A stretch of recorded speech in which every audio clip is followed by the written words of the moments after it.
Everyone, in this video I'm going to show you how you can create rotation text effect in CapCut PC so easily. For instance, I am going to go to Media and Library, select the back screen to the right, and go to text, select the bold text.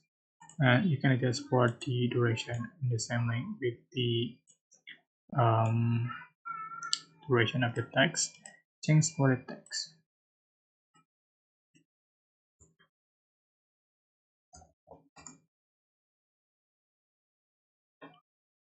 And change for the font style.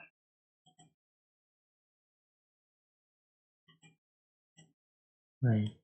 Size.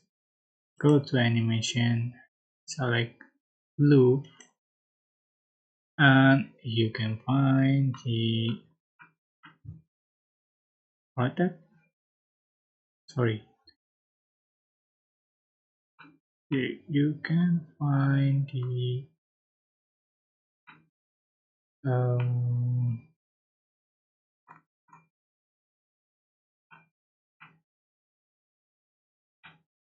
alright, sorry, it's rotate.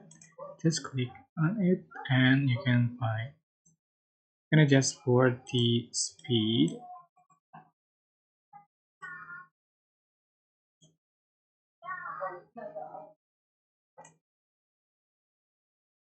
That's it. To make it slower. So super easy. I hope this tutorial was helpful for you. Don't forget to like, comment, share, and also subscribe. And if you have any question, please type in the comment section below. Thank you so much for watching.